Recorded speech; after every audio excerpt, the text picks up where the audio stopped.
자, 존 F 케네디 봅시다. 케네디는 국가가 석유 카르텔이나 금융 카르텔로부터 좀 독립적이어야 된다, 이렇게 생각했고요. 케네디는 그 은본위를 선호했어요.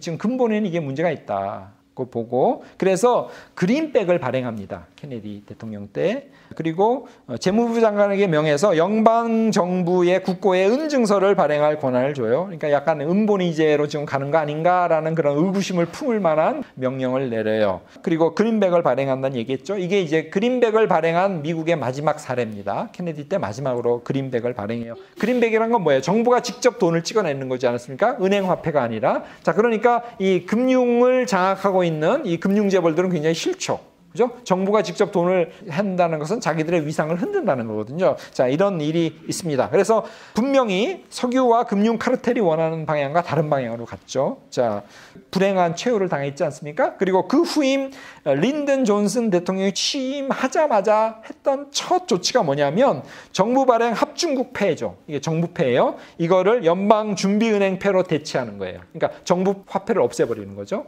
이걸 가장 첫 조치로 취했고요. 그 다음에 연방준비은행폐를 더 이상 은으로 바꿔주지 않는다. 그러니까 이건 그냥 지폐일 뿐이다.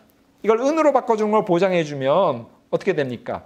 계속 사람들이 은을 선호할 거 아니겠습니까? 그걸 끊어버리는 거죠. 그러니까 은본위제를 끊어버리는 겁니다. 케네디는 심증적으로 은본위제 쪽으로 가려고 그랬고, 그린백을 만들어내고 정부가 지폐를 발행하는 쪽으로 가서 뭔가 정부의 독자적인 독립성을 추구하려고 그랬는데, 결국은 누가 죽였는지는 모르지만 죽고 나서 지금 그 다음 대통령이 했던 가장 첫 조치가 이런 것들이라는 거죠.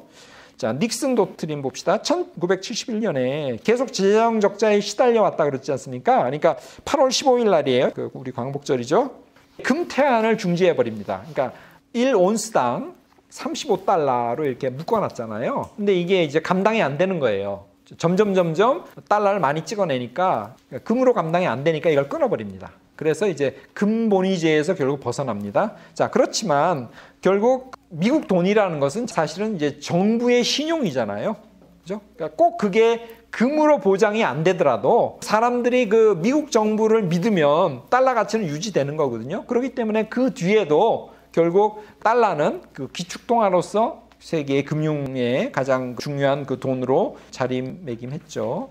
자, 그때 어떤 일이 있었냐면 샤를 드골 대통령이요, 달러가 너무 풀리고 지금 점점 미국 재정이 적자가 나니까 못 믿겠다 그래가지고 프랑스가 보유하고 있던 3억 달러를 금으로 바꿔가지고 그냥 본국으로 가져가 버렸어요. 그러니까 미국이 보유하고 있는 그 금이 점점 줄어들죠. 그리고 다른 나라들도 너나 할 것 없이 그럼 나도 바꿔줘 이러면서 다 이제 자꾸 이제 금으로 바꿔가려고 하는 거예요. 그러니까 이제 감당이 안 되니까 그냥 그걸 끊어버립니다.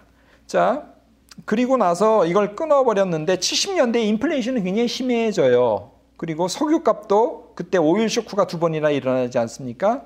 그래서 석유값도 굉장히 많이 뛰죠. 그래서 금값이 71년에 35불이었지 않습니까? 닉슨이 그 금태안 끊을 때. 근데 79년에 500달러가 됩니다. 굉장히 많이 오르죠. 10년 만에 열 몇십 배가 오릅니다.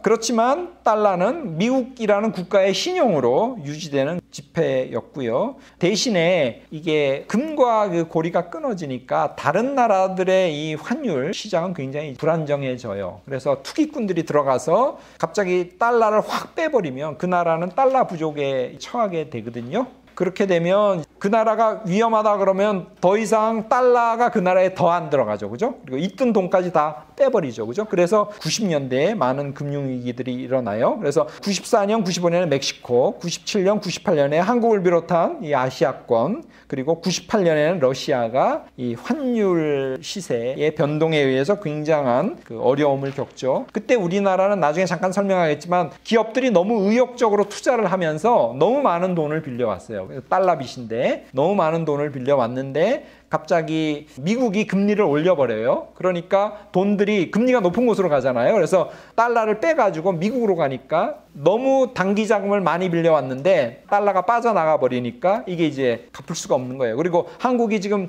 점점 외환 보유고가 고갈된다는 소리를 들으니까 그 소리를 들은 투기꾼들이 또 달려들어가지고 투자해 놓은 돈을 더 빼버리는 거죠.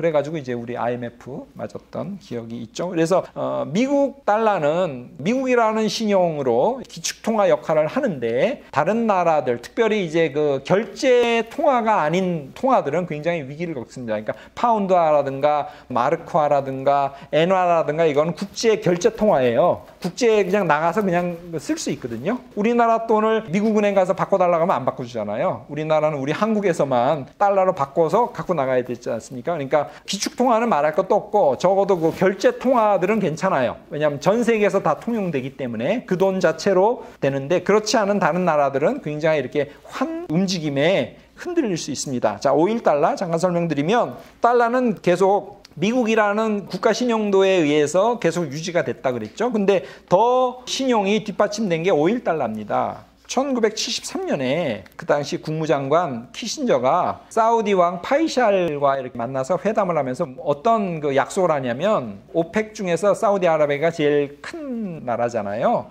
원유 결제는 무조건 달러로 한다. 이 약속을 해버려요. 그러니까 석유는 무조건 어느 나라나 다 필요하잖아요. 근데 석유를 사려면 무조건 뭘로 사야 돼요? 달러로 사야 돼요. 그렇기 때문에 달러 가치가 또 계속 강해질 수 있었습니다. 이걸 5.1달러라고 그래요. 오일은 무조건 달러로 산다. 그래서 간단한 관행인데 이거 하나로 달러는 확고부동한 자리를 지킬 수 있었다.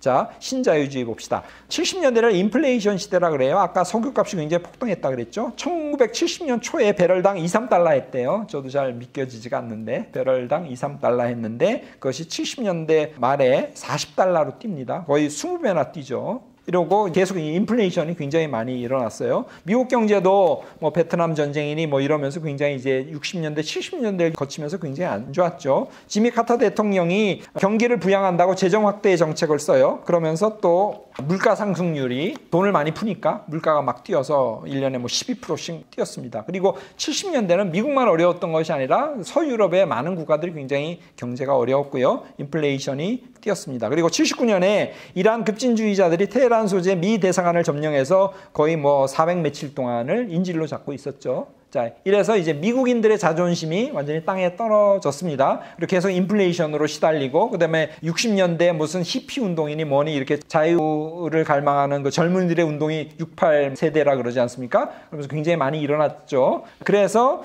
미국 사회가 이제 보수화됩니다.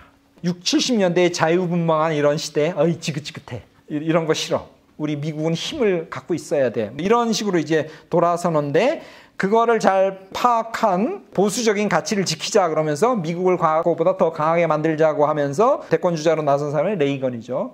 로널드 레이건. 그래서 대통령이 됐죠. 시중에 풀린 달러를 수거하기 위해서 고금리 정책을 써요. 볼커라고 하는 연준 의장 이자를 20%로 올려요. 미국의 많은 제조업들이 거의 40~50%가 그냥 파산합니다. 하루아침에 이자를 20%로 올려보세요.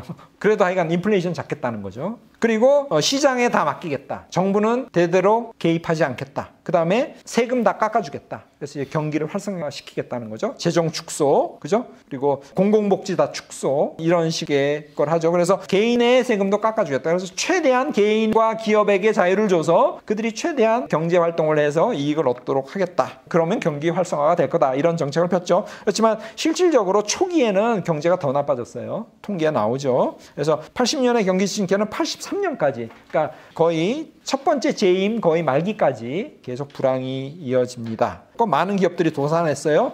그리고 불황은 더 심해졌습니다. 그렇지만 많은 기업이 도산하는 바람에 수요가 줄어들었잖아요.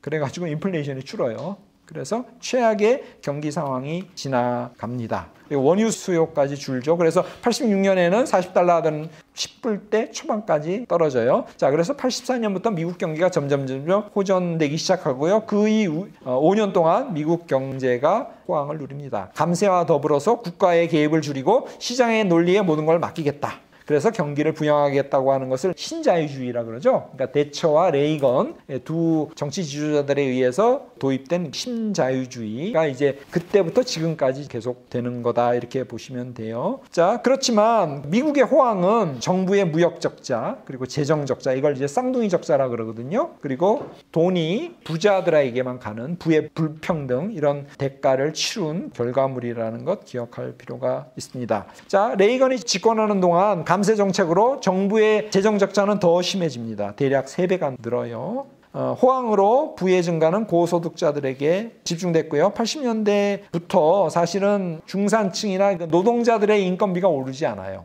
정체됩니다. 그리고 제조업을 포기하고요. 어디로 가냐면 금융으로 가요. 제조업은 도저히 일본이나 독일의 경쟁이 안 된다. 그래서 제조업을 포기해버리고요. 더 부가가치가 높은 금융이나 이제 IT는 조금 이따 나오지만 이제 IT로 방향을 트는 게 이때부터거든요. 그러면서 부가 더 잘 되는 곳으로만 집중되고 서민들 쪽으로는 이제 가지 않는 그런 현상들이 일어납니다. 그래서 대부분의 시민들은 빚을 내서 소비하고요. 그래서 개인의 빚이 이때부터 점점 늘어납니다.